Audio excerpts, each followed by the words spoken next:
Welcome back, everyone, to another episode of the SERMAPod. This is, of course, the podcast for the Sports and Entertainment Risk Management Alliance.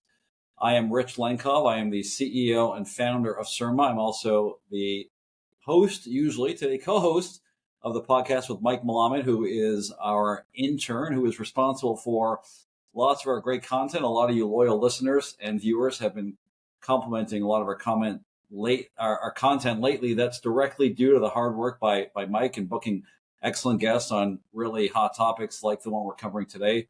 So good work, Mike. We're very privileged to welcome in Senator Marty Deacon, who is a member of the Senate of Canada, to our podcast today. For the last 24 years, the senator has coached, led, or served at 15 Olympic, Commonwealth, and Pan Am Games.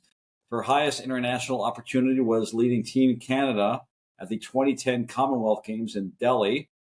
And the senator recently served as a director on the Canadian Olympic Committee, the Commonwealth Games Canada, Ontario Excellent Leadership Center, and the Grand River Jazz Society.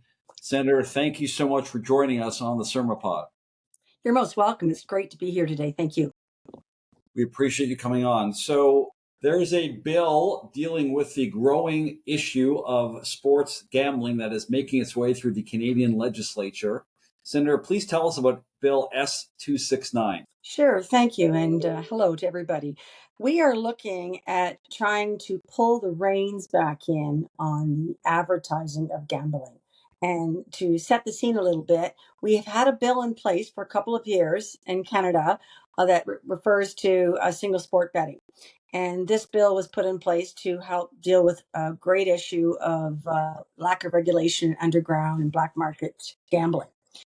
So we put this bill in place, but one of the things that came out as a result of the bill, a byproduct of the bill pretty quickly, was a plethora of advertising with very little to no regulations. And it has become what we would call a distraction for some age groups, but also a serious mental health issue for other age groups. So when we look at the actual bill, it's a formal bill document that we write and put into the Senate, we look at three things. And it's legislation, so it becomes a law eventually. And these three things we're looking at is trying to find measures that will regulate the advertising of game sports betting in Canada. And it could be a variety of things. It could be limiting or banning the participation of celebrities. It could be restricting the use of non-broadcast advertising, or it could be a time of day. There's a variety of things, but we want it to be the same from coast to coast to coast. So a national framework, regardless of where you live and play.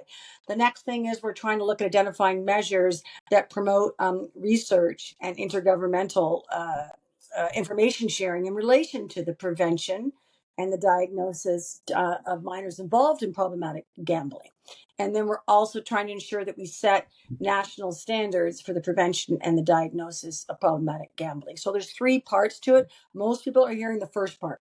What are you doing with the advertising? Most people are hearing part A, but there's actually three parts to this bill.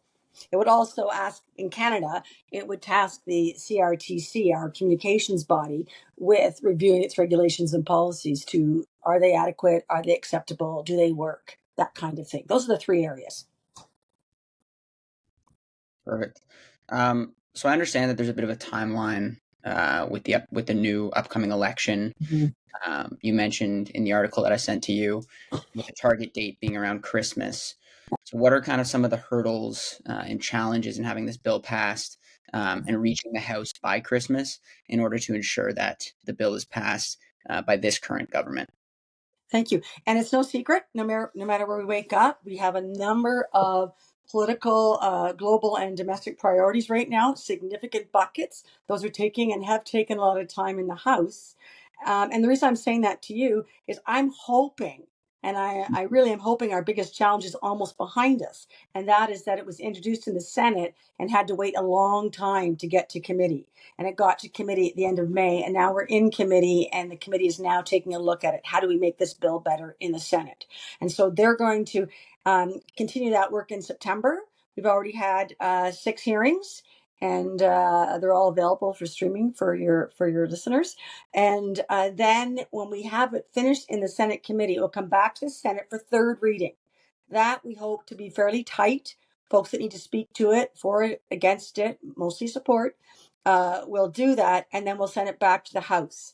And so the goal is for this bill, and it's a Senate bill, starts with an S, is to have it back to the House for Christmas. And it takes a back seat to what we call government house legislation that starts with a C for the House of Commons. And so it can't be put ahead of that. So we're in a bit of a waiting, but also really hoping that we can move things forward. And in an election year, I think I don't have to tell you that things in both chambers can get really wonky and out of control, and we want to be ahead of that curve.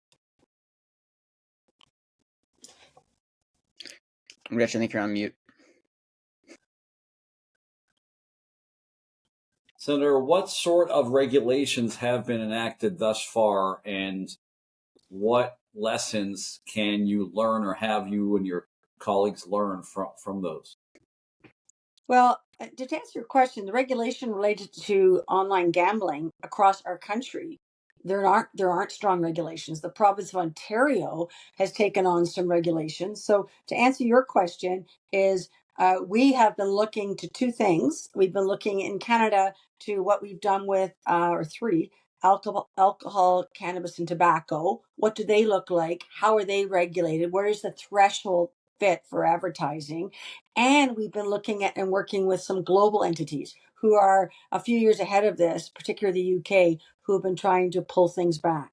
So I would say the regulations for the advertising are not in place coast to coast to coast. We have the Ontario Gambling Association that have taken on some measures to tighten up in Ontario, but not across the country. So that piece, that piece has Alberta's kind of watching and listening in Canada, and looks like they might make some changes soon. But we want to make sure that the regulations are consistent and in all parts of the country, and that's the purpose of this bill. You sort of answered my next question a little bit, but just to elaborate on that, thinking about the current and proposed measures for sports gambling related advertisement, how do these compare to alcohol related advertisement? Those measures, how do they compare? We think when we look at, and that's months and months of, looking at constitutional law and the Supreme Courts, we think that this advertising fits in the area of alcohol and cannabis and vaping. We think that the tobacco that fought alcohol. Tobacco fought many battles in the courts for years and years. And so we're trying to find the threshold, and that's what we've tried to do, to look at a partial ban, pulling in the reins. We don't think a full ban will work. Okay. Senator, here in the U.S., there's a lot of celebrities who endorse gambling. There have been some calls on our side of the border to have restrictions on celebrities endorsing gambling, much as we've had on tobacco products, for example. Mm-hmm. In Canada, there have been some of the biggest athletes and celebrities in the past who have endorsed online gambling, people like Austin Matthews and Wayne Gretzky, Connor McDavid. What are the harmful effects, in your opinion, of celebrities endorsing gambling? Thank you for that question. It's an important one. So in the answer to the question, should celebrities be used? Where should they be used? How much should they be used? My question is none.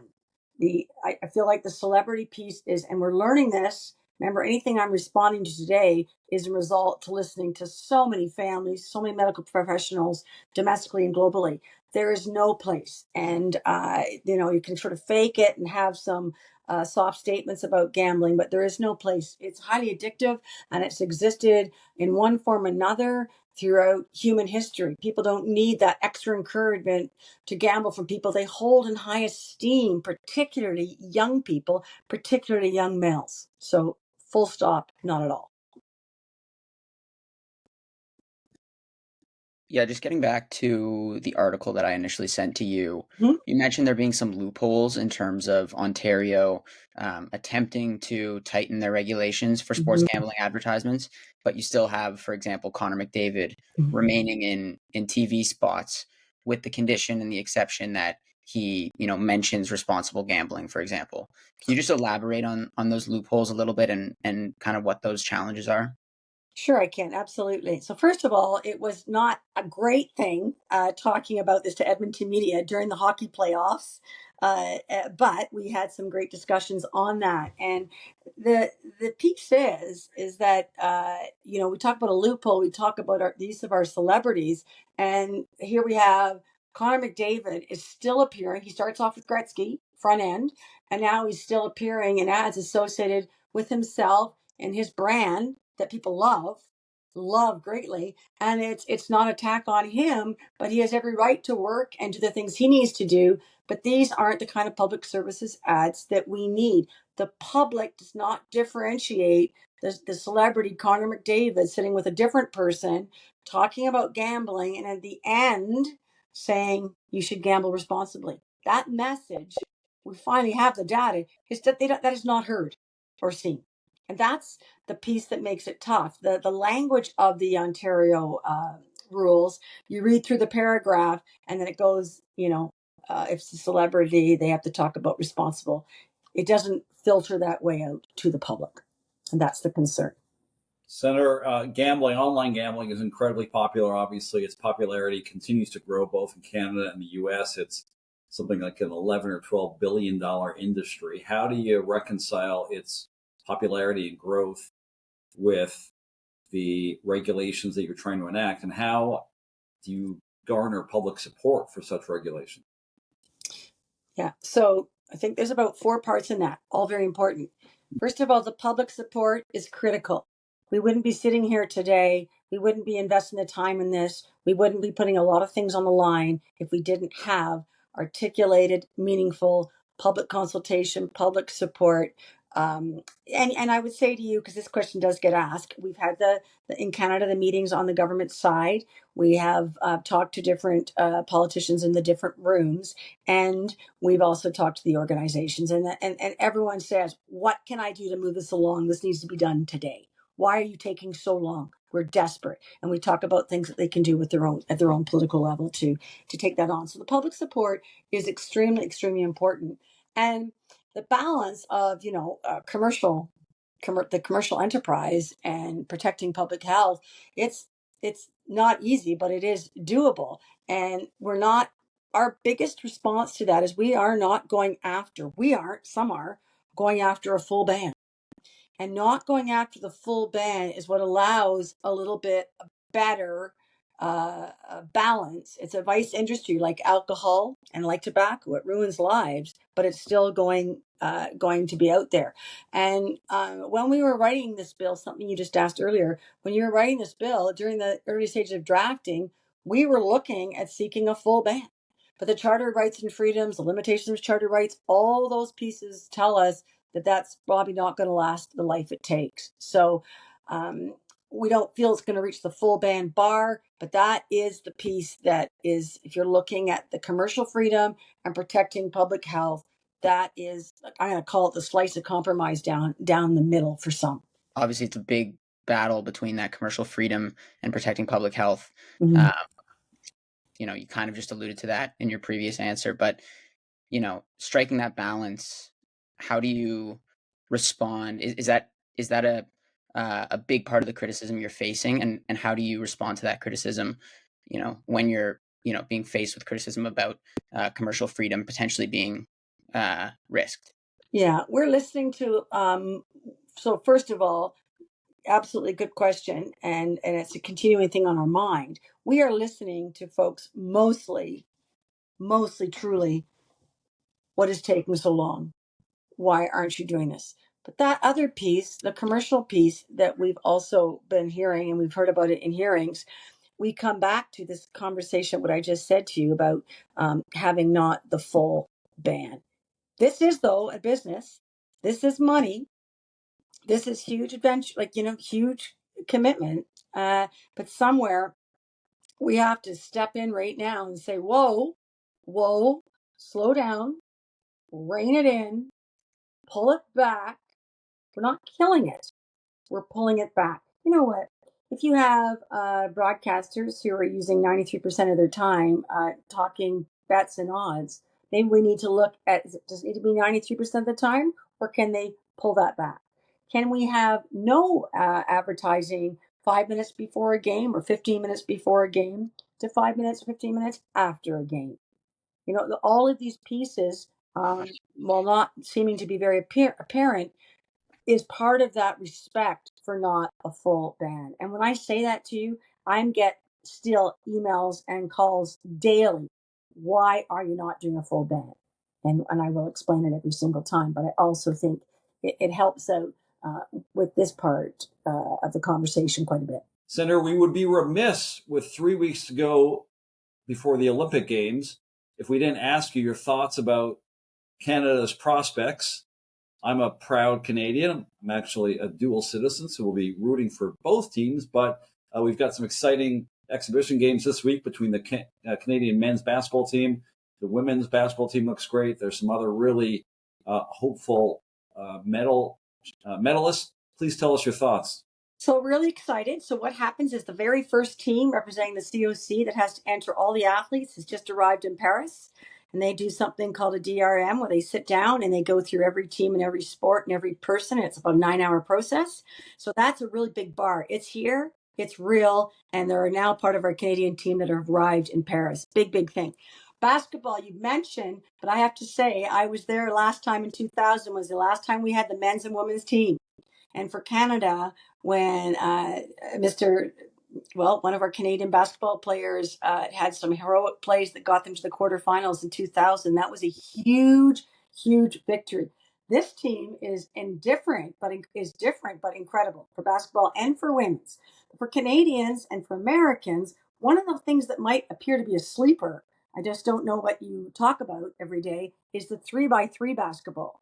Yes. 3x3 basketball, some folks that are traditional basketball folks are like, oh, it is so fun. It is so exciting. It kind of brings energy like beach volleyball did in 96 and 2000. So it's something kind of new to look for, as well as the breaking. The breaking and the break dancing and the climbing, people don't think about at a games, but there's some really exciting pieces. We have, we're looking at medals and we're looking at performances. We had that, I think it's a 53 member now track and field team, athletics team, who have all kinds of hope and promise of athletes we know, but athletes that also stay in that sort of 4 to 8 piece. Same with some of our kayakers and our water folks and the girls 8 boat. Those are for rowing. Those are all going to be very, very exciting. So right across, I can hardly contain myself. I cannot wait. I'm going to be in Paris, but actually for the Paralympics, which I'm equally excited about, right afterwards. And so we have so much to be proud of. We have so many, stories when you have siblings on teams or dad was the coach, and like some really great human interest stories also. And we're also very careful about, saying this person should win the gold, this person should win the silver. We know the performances, we know all of their histories, we know the goals of all the athletes, but now it's time for them to get out and do their thing. So as Canadians, there are going to be great stories on the field of play, but some incredible stories also off the field of play in the human interest piece that unites communities one by one. It's going to be very exciting. Connected to gambling and connected to the work that we're talking about today, one of the areas that, and I'm not proud of, I come from the sport of badminton and the world saw what happened in London, is match manipulation is another big, I'm sure it's a podcast topic for you, but match manipulation is really significant in some sports. And what we've also are finding with this increased gambling is athletes start to get targeted when they're young and groomed. And so that also is equally an issue when we look at this kind of event like an Olympic Games, is that we want athletes to be not impacted, not focused, not distracted.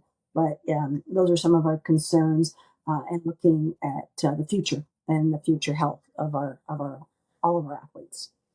Yeah, it's a great point. We actually have a podcast coming up on just that topic on manipulation and cheating in sports and efforts to remedy that. Speaking of breaking, that's a new sport this year.